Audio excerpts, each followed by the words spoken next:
ప్రజాధనం ఇంత దుర్వినియోగం చేయకూడదన్న ఆలోచన కంటే ఎక్కువ ఇంతసేపు తన గురించి మాట్లాడమే ఆయనకు ఎప్పుడు ఎక్కువ ఆనందం. ఈ పత్రికలు పేపర్ల అడ్వర్టైజ్మెంట్లు ఇదే ఎక్కువ అధ్యక్ష. అంటే హంగామా, దాన్ని ఏమంటారు తెలుగులో, ఆర్భాటం.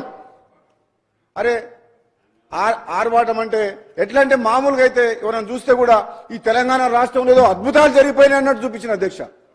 అప్పులు చేసినాం అంటే ఎందుకంటే అప్పులు చేసి మేము ఏం చేసినాం ఊరికనే అన్నాడు. అప్పులు చేయాల్సిన అవసరం లేదు అధ్యక్ష. అప్పులు ఎప్పుడు చేస్తారంటే తప్పనిసరి పరిస్థితుల్లో అప్పులు చేయాలి తప్పితే అనవసరంగా ప్రాజెక్టుల పేరు మీద అప్పులు చేసి మిగులు బడ్జెట్ ఉన్న రాష్ట్రాన్ని అప్పుల పాలు చేసిన అధ్యక్ష. అది బాధ మా అందరికీ.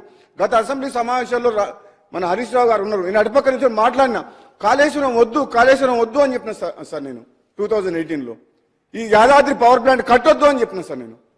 అప్పు తీసుకొచ్చి కట్టకండి, బయట హైరేజ్ ఇంట్రెస్ట్ తీసుకొచ్చి మనం అని చెప్పి అయినా వినలేదు అధ్యక్ష. ఇప్పుడు ఈరోజు ఈ కాంగ్రెస్ పార్టీ ప్రభుత్వం వచ్చిన తర్వాత వాళ్ళు ఇంత తొందరపడుతున్నారంటే సమయం ఉంది, 5 ఏళ్ల పాటు ప్రజలు తీర్పిచ్చిండ్రు. తప్పకుండా కాంగ్రెస్ పార్టీ మా ముఖ్యమంత్రి గారి ఆధ్వర్యంలో మంచి టీం ఉన్నది అధ్యక్ష, కమిట్మెంట్ ఉన్నది, ఆలోచన ఉంది. ఈ రాష్ట్రాన్ని మంచిగా చేయాలన్న ఆలోచనతోటి ముందు పోతున్నాం. హరీష్ రావు గారికి బాధ అనిపిస్తుండొచ్చు, కానీ గతంలో మీరు సరే మీ నిర్ణయమా అది కేసీఆర్ గారి నిర్ణయమా తెలంగాణ ప్రజలందరికీ తెలుసు. ఆ రోజు ఆనాడు ముఖ్యమంత్రి ఎదురుగా గట్టిగా మాట్లాడే ధైర్యము మంత్రులకు, ఎంపీలకు, ఎమ్మెల్యేలకు, అధికారులకు లేదు అధ్యక్ష. అది వాస్తవం, వాళ్ళు ఒప్పుకోవాలి గుండె మీద చేసుకొని. ఎవరు కూడా ఆయనతోటి అలా కాదు, అది తప్పు, ఇట్లా చేస్తే బాగోదు, ఇట్లా చేయాలని చెప్పే ధైర్యం లేకుండే ఆయన అవకాశం ఇవ్వకపోయేటోడు. ఈ రోజున్న పరిస్థితి వేరు. ఈరోజు అధ్యక్ష సబ్జెక్ట్ పోతా అంటే దాంతో ఎంత నష్టమైందా, మీరు మీ స్వార్థం కోసం అని చెప్పి నోరు మూసుకొని కూర్చోవడం వల్ల, జీహుజు ఉండడం వల్ల తెలంగాణ రాష్ట్ర ప్రజలకు నష్టం జరిగింది అధ్యక్ష. అది నా బాధ. వీళ్ళు ఆ రోజు అది కాదు ఇది ఇట్లా కాదు అని అనుంటే ఈరోజు తెలంగాణ రాష్ట్రం ఎంతో కష్టపడి ఎన్నో ప్రాణాలు కోల్పోయి తీసుకుంది, ఇట్లా ఉండకపోయేది అధ్యక్ష. అది మా బాధ. మీ స్వార్థం కోసం అని చెప్పి తెలంగాణ రాష్ట్రం నాశనం అయింది అధ్యక్ష. మేము అధ్యక్ష మా ముఖ్యమంత్రి గారు, మంత్రులు, మా సోదరులు వెంకటరెడ్డి గారు, భట్టి గారు అందరూ కూడా వీళ్ళ ఇరిగేషన్ ప్రాజెక్ట్స్ మీద అందరికి అవగాహన ఉంది. అందరూ కూడా హరీష్ రావు గారి మీద పొద్దున్న నుంచి చెప్తూనే ఉండరు. మళ్ళీ నేను వాళ్ళని ఏమనాలి అధ్యక్ష? నేను ఒకవైపు వాళ్ళని చూస్తే బాధ అనిపిస్తుంది, ఎంతకన్నా అనాలని. కానీ అట్లని చెప్పేసి వాళ్ళు మేము తప్పు చేసిన ఒప్పుకుంటున్నాం, నిజంగానే తప్పు జరిగిందని అంటున్నా అంటే అది లేదు. మళ్ళీ ఇప్పటికైతే ఆ రోషం మాత్రం పోలే. చేసిన తప్పులు చాలమని ఇంకా ఉల్టా మమ్మల్నే బదనామం చేస్తామని చెప్పేసి ఏదో ప్రయత్నం చేస్తారు. కానీ చాలా క్లారిటీగా ఉన్నాం అధ్యక్ష. కాంగ్రెస్ పార్టీ ఈరోజు గౌరవ ముఖ్యమంత్రి గారి నాయకత్వంలో ఎంతో క్లారిటీతో పనిచేస్తుంది. తెలంగాణ ప్రజలు కూడా ఎంతో నమ్మకంతో ఉన్నారు. వాళ్ళకి మేము ఏదో అరచేతిలో స్వర్గం చూపించినట్టు మేము ఎప్పుడు మాట్లాడతలేము. మేము ఎట్లా మాట్లాడుతున్నాం? కాంగ్రెస్ పార్టీ అంటే ఫస్ట్ మా ధర్మం ఏంటంటే ఈరోజు పరిస్థితి ఏంది, రాష్ట్రంలో ఆర్థిక పరిస్థితి ఏంది, కృష్ణా జలాలు ఎట్లయింది, ఈరోజు మన ప్రాజెక్టుల పరిస్థితి ఏంది అని వివరంగా అన్ని ప్రజల్లోకి తీసుకుపోతున్నాం అధ్యక్ష. ఇక లాస్ట్కు మా ప్రాజెక్టు విషయం నల్గొండ జిల్లా అధ్యక్ష. నల్గొండ జిల్లాలోనే పోరుబాట చేసి ఇచ్చారు. మా సోదరులు కూడా చాలాసార్లు మాట్లాడిండ్రు. ఏమని? నల్లగొండ జిల్లాకు మీ ప్రభుత్వం గత 10 ఏళ్లలో చేసినంత అన్యాయము గతంలో ఎప్పుడు జరగలేదు. అది సొరంగ మార్గమే కావచ్చు, ఉదయ సముద్రం ద్వారా బ్రాహ్మణ వెల్లల ప్రాజెక్టు కుర్చేసుకొని కూర్చొని కంప్లీట్ చేస్తా అన్న మా శివనగూడెం రిజర్వాయర్ ఫ్లోరైడ్ పీడిత ప్రాంతమైన మా మున్గోడు దేవరకొండ కావచ్చు. ఏమైంది అధ్యక్ష? 2015లో కొబ్బరికాయ కొట్టేసి కంప్లీట్ చేపిస్తాను. ఆ కుర్చీ డైలాగ్ ఎక్కడ పోయినా కుర్చీ వేసుకొని కూర్చుంటా అన్నాడు. మరి ఇప్పుడు కుర్చీ లేదు, లాస్ట్కి ఇప్పుడు వీల్ చైర్లో కూర్చొని ఉన్నాడు. ఆ కుర్చీ పోయింది. ఎంతమందిని కుర్చీ ఎక్కడవో కుర్చీ వేసుకొని కూర్చుంటా అంటే పబ్లిక్ ఏమనుకున్నారంటే నిజంగానే కుర్చీ వేసుకొని కూర్చొని కంప్లీట్ చేస్తారని చెప్పి పబ్లిక్ నమ్మిండ్రు. కానీ కుర్చీ లేదు, టేబుల్ లేదు, బెంచ్ లేదు, ఏమి లేదు అధ్యక్ష. ఒక్క పని కూడా కాలేదు. మీకు ఒక విషయం చెప్తా అధ్యక్ష, ఎక్కువ సమయం తీసుకోను నేను. అధ్యక్ష, మేము గతంలో నల్లగొండ జిల్లా SLBC సొరంగ మార్గం ద్వారా మా AMRP నల్గొండ జిల్లా రైతాంగానికి నీళ్లు రాకముందుకే పుట్టంగండి లిఫ్ట్ ఇరిగేషన్ స్కీమ్ అని నాగార్జున సార్ ఫోర్ షోర్ నుంచి తీసుకొని first lift irrigation scheme south east ఏషియాలో ద్వారా వచ్చే వాటర్ ని 2 లిఫ్ట్ల ద్వారా 2 స్టేజెస్ లో డిండికి తీసుకుపోయి ఈ ఫ్లోరైడ్ ఎఫెక్టెడ్ ఏరియా అయిన దేవరకొండకు మునుగోడు నియోజకవర్గానికి 4 లక్షల ఎకరాలకు సాగునీరు ఇవ్వాలని అప్పుడు డిసైడ్ చేసింది అధ్యక్ష. ఆ తర్వాత పరిణామంలో మళ్ళీ ఎప్పుడైతే మన టిఆర్ఎస్ ప్రభుత్వం వచ్చిందో పాలమూరు రంగారెడ్డికి 60 రోజులలో రోజు 2 టీఎంసీలు 120 టీఎంసీ వాటర్ తీసుకొని దాంట్లోకి వెళ్ళి 0.5 టీఎంసీ అంటే 30 టీఎంసీ 60 రోజులలో డిండి లిఫ్ట్ ఇరిగేషన్కి ఇస్తాం. ఈ మునుగోడు దేవరకొండ నియోజకవర్గం బ్యాక్వర్డ్ ఉంది, ఫ్లోరైడ్ ఎఫెక్టెడ్ ఏరియా అని చెప్పి డిసైడ్ చేసింది. బాధ ఏంటంటే అధ్యక్ష, లాస్ట్ కు మీకు 2 నిమిషాలు బాధ ఏంటంటే మన హరీష్ రావు గారు ఏం చేసినా నాకు తెలియదు, కానీ ఆ కాళేశ్వరం మీద చూపించిన శ్రద్ధ మరి మా ప్రాంతం మీద ఎందుకో వివక్ష నాకు అర్థం కాలేదు. మరి అప్పుడు చాలా మంది టీఆర్ఎస్ ఎమ్మెల్యేలు బ్రహ్మాండంగా గెలిచిండ్రు, కానీ ఇక్కడ మాత్రం ఏ ఒక్క ప్రాజెక్టు మీద కేవలం మూసీ ప్రాజెక్టు మీద ఒక 300 కోట్లు ఖర్చు పెడితే ఒక 5 నియోజకవర్గాలకు లక్షల ఎకరాలకు సాగునీరు వచ్చేది. అది వేస్ట్గా పోతుంది, అది మంచినీళ్ళు కూడా కావు. ఒక 300 కోట్లు అది కూడా ఇవ్వలేదు. మాకు లక్ష ఎకరాలకు సాగునీరు నుంచే మా బ్రాహ్మణవేల ప్రాజెక్టుకి ఇవ్వమని చెప్తే హరీష్ రావు గారిని గత సభలో అంతకుముందుకు వెంకటరెడ్డి గారు అడిగినా రాజకీయ కోణంలో ఆలోచించిండ్రు. ఇది వైఎస్ రాజశేఖర రెడ్డి గారు కాంగ్రెస్ ప్రభుత్వం స్టార్ట్ చేసిన ప్రాజెక్టు. ఈ ప్రాజెక్టు కంప్లీట్ చేస్తే నకరికల్ మునుగోడు నల్గొండకు వస్తే వీళ్ళ అన్నదమ్ములకు పేరు వస్తుందని చెప్పి ఉత్తమ్ కుమార్ రెడ్డి గారు ఉన్నారు ఇక్కడ. 80% కంప్లీట్ అయింది అధ్యక్ష. 2014 నాటికి కంప్లీట్ చేయలేదు. అది ఈ 10 years లో కూడా కంప్లీట్ చేయలేదు. ఇప్పటికి కూడా ఇంకా రైతులకు నీళ్ళు ఇస్తలేరు. 80% అయిన ప్రాజెక్టు కూడా. ఇక మూడోది, అన్నిటికంటే గొప్ప విషయం, ఈ ప్రాజెక్టులు కాంట్రాక్టర్ల కోసమా రైతుల కోసమా అని ఒకసారి ఆలోచన చేస్తే అధ్యక్ష, మా డిండి లిఫ్ట్ ఇరిగేషన్ లా 7 ప్యాకేజీల కింద మా మునుగోడు దేవరకొండకు 6,000 కోట్ల రూపాయలు అడ్మినిస్ట్రేటివ్ శాంక్షన్ ఇచ్చి 7 ప్యాకేజీలకి ఇట్లా టెండర్లు పిలిచిండ్రు. కాంట్రాక్టర్లు వచ్చిండ్రు. జనరల్ గా టెండర్లు పిలిచి అగ్రిమెంట్ అయ్యే లోపల 90% ల్యాండ్ ఎక్విజిషన్ అయ్యి ఉంటే R&R కంప్లీట్ చేసి ఉంటే కాంట్రాక్టర్లు పనిచేసుకోగలుగుతారు. ల్యాండ్ ఎక్విజిషన్ లేదు, R&R లేదు. 7 ప్యాకేజీల కింద 6,000 కోట్లకు టెండర్ పిలిచిన అధ్యక్ష. ఏం తొందర కొట్టుకుపోయిందని చెప్పేసి హడావుడిగా రైతులని ఊర్లు కాల్ చేపించడం.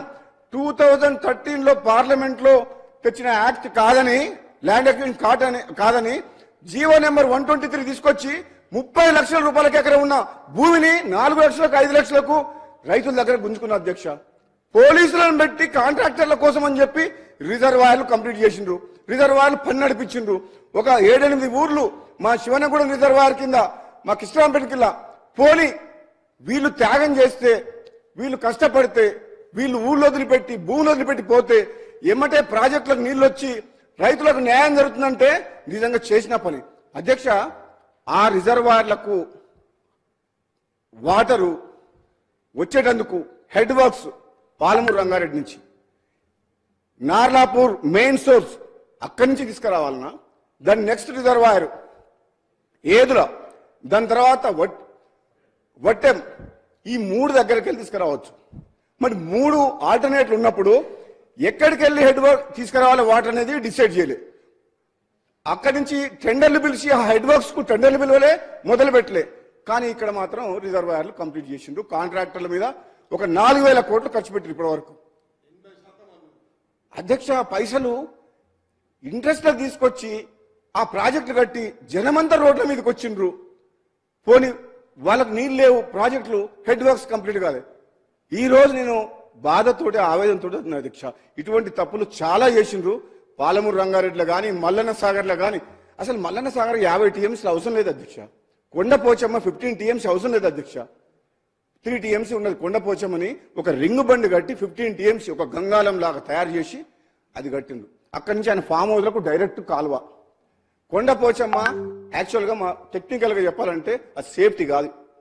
ఆన్ గ్రౌండ్ ఎటువంటి కొండలు లేకుండా 50 టీఎంసీ 28 కిలోమీటర్స్ రింగ్ బండ్ లాగా బండ్ ఫామ్ చేసిండ్రు. అది సేఫ్టీ కాదు. ఇవన్నీ విషయాలు తెలిసే చేసిండ్రు అధ్యక్ష.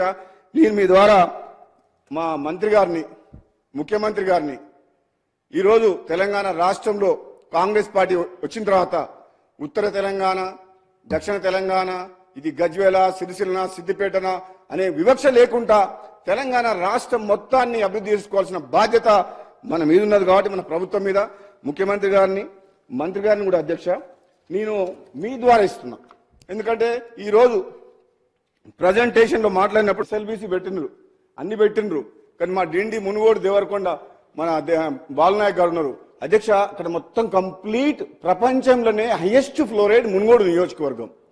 సాగునీరు తాగునీరు విషయంలో చాలా ప్రయారిటీ ఇవ్వాల్సిన కాన్స్టిట్యున్సీ. ఈ రెండు నియోజకవర్గాల్లో ఫ్లోరైడ్ ఉంది, ఎక్కువ ఎఫెక్టెడ్ ఏరియా, బాగా కరువు కూడా ఉంది. కాబట్టి ఆ ప్రాజెక్ట్స్ ఆల్రెడీ వాళ్ళు వదిలేసింది గాలికి. ఆ హెడ్ వర్క్స్ ఏదుల నుంచి అయితేనే కరెక్ట్ అనేది నేను కూడా గత 5 సంవత్సరాలుగా రీసెర్చ్ చేసిన, అధికారులతో ఇంజనీర్లతో రివ్యూ చేసిన ఎమ్మెల్యేగా ఉన్నప్పుడు. గతంలో నేను శాసనసభ్యునిగా ఉన్నప్పుడు చాలాసార్లు మాట్లాడినా వాళ్ళు పట్టించుకోలేదు, కనీసం డిసైడ్ చేయలే, టెండర్లు పిలవలే. కనీసం ఇప్పుడన్నా కాంగ్రెస్ పార్టీ ప్రభుత్వం వచ్చింది కాబట్టి మీ ద్వారా ముఖ్యమంత్రి గారిని మరి గౌరవ నీటిపారుదల శాఖ మంత్రి ఉత్తమ్ గారిని కూడా వేడుకొని ఈ రిప్రజెంటేషన్ ఇచ్చి అధ్యక్ష ఒక్క నిమిషం అయిపోయిన తర్వాత ఏం లేదు అధ్యక్ష, ఒక 1890 ఒక 2000 crores ఆ హెడ్ వర్క్స్ దగ్గర ఏదో నుంచి ఒక టన్నలు 16 kilometers కెనాల్ తీసుకొచ్చి అక్కడ ఉలపరకాడ నీళ్ళు వేస్తే వాగులు వేస్తే అధ్యక్ష ఈ 7 ప్యాకేజీలు కంప్లీట్ అయిపోతే అధ్యక్ష ఆన్గోయింగ్ వర్క్స్ ఆల్మోస్ట్ ఇప్పుడు ల్యాండ్ ఎక్స్ప్లోరేషన్ ఇప్పుడు అయింది. అది నా మునుగోడు ఉప ఎన్నిక పుణ్యమా అంట. అప్పుడు R&R పేమెంట్ అయింది. ఆ హరీష్ రావు గారే వచ్చి అప్పుడు ఎట్లనే సరే ఓడగొట్టాలి ఓటు, అప్పటిదాకా రైతులు ఎంత మొత్తుకున్న పోలీసులను పెట్టి చేయించిన గవర్నమెంట్ ఆ ఉప ఎన్నిక రాగానే మొత్తం టకా టకా టకా టకా డబ్బులు మొత్తం ఇచ్చేసింది అధ్యక్ష. అవ మా మంత్రి గారు నవ్వుతురు జగదీశ్వర్ రెడ్డి గారు, ఆయనే ఊర్లలోకి పోయిండు, అన్ని పైసలు R&R ల్యాండ్ అక్విజిషన్ పేమెంట్ ఒక్క రోజులో టకా టకా టకా అకౌంట్లో పడిపోయినా అధ్యక్ష. అన్ని 3.5 ఏళ్ళు ఎమ్మెల్యేగా ఉండి నేను అడిగితే పోలీసులను పెట్టి పనిచేసిన గవర్నమెంట్ మరి ధనాధన ఎలక్షన్స్ కోసం అని చెప్పి ఇచ్చేసింది. నా పుణ్యమా అంట, నా రాజీనామా పుణ్యమా అంట. రైతులకు మాత్రం పైసలు వచ్చినాయి అధ్యక్ష, చాలా సంతోషం. చాలా నా రాజీనామా పదవి త్యాగం ఊరికే 570 కోట్ల రూపాయల నిధులు మా మునుగోడు నియోజకవర్గానికి వచ్చినాయి అధ్యక్ష. గొల్ల కుర్మలకు ఎక్కడ కూడా మన రాష్ట్రంలో 2వ విడత గొర్రెల పంపిణీ చేయలే. మామూలుగా అయితే గొర్రెలు ఇస్తారు కదా, నా రాజీనామా పుణ్యమా అంటే 90 కోట్ల రూపాయలు గొల్ల కుర్మలకు 7,600 మందికి అకౌంట్లలో పడ్డాయి. 100 పడకల ఆసుపత్రి వచ్చింది చౌటుపల్లి మున్సిపాలిటీకి రోడ్లు వచ్చినాయి. ప్రతి ఊర్లో ₹1 కోటి పెట్టి సీసీ రోడ్లు వచ్చినాయి. పోతే పోయింది నా పదవి 600 కోట్ల రూపాయలు నిధులైతే వచ్చినాయి మా మునుగోడు నియోజకవర్గాన్ని. మా రైతులు మాత్రం చాలా సంతోషంగా ఉండరు. కానీ ఇక నువ్వు కాంట్రాక్ట్ కోసం పోయినోన్నైతే మళ్ళా మీ పని పడుతుంది, మళ్ళీ కాంగ్రెస్లోకి ఎట్లా వచ్చినా? ఇప్పుడు అటు పోయినోన్నైతే మళ్ళీ మిమ్మల్ని పని పడుతుంది, కాంగ్రెస్లోకి ఎట్లా వస్తా? ఏదైతేనే అధ్యక్ష, ఏదేమైనా చాలా అధ్యక్ష ఏదేమైనా తెలంగాణ ఇచ్చిన కాంగ్రెస్ పార్టీ, నాది కాంగ్రెస్ పార్టీ రక్తం, కాంగ్రెస్ కుటుంబం. ఈ రోజు నేను మళ్ళా కాంగ్రెస్లోకి వచ్చినందుకు సంతోషంగా ఉంది. అందులో నేను వచ్చిన తర్వాత మళ్ళా మా పార్టీ అధికారంలోకి వచ్చింది కాబట్టి ఇంకా సంతోషంగా ఉంది. ఆగమైన తెలంగాణ మా చేతుల్లోకి వచ్చింది కాబట్టి ఇప్పుడు నమ్మకం కూడా కుదిరింది. ఈ తెలంగాణ రాష్ట్రాన్ని రాబోయే రోజుల్లో వాళ్ళు చెప్పిన తాగుబోతుల తెలంగాణ కాదు, బెల్ట్ షాప్ల ద్వారా బంగారు తెలంగాణ మేము చేసి చూపిస్తాం.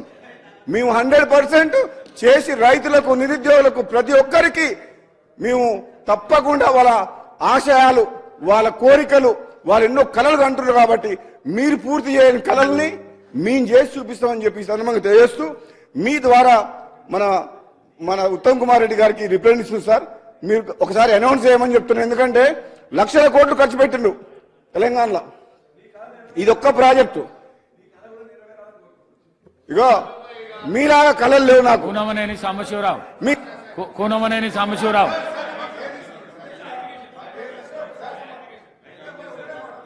లాస్ట్ అధ్యక్ష, ఒకటే లాస్ట్ మాట చెప్తా.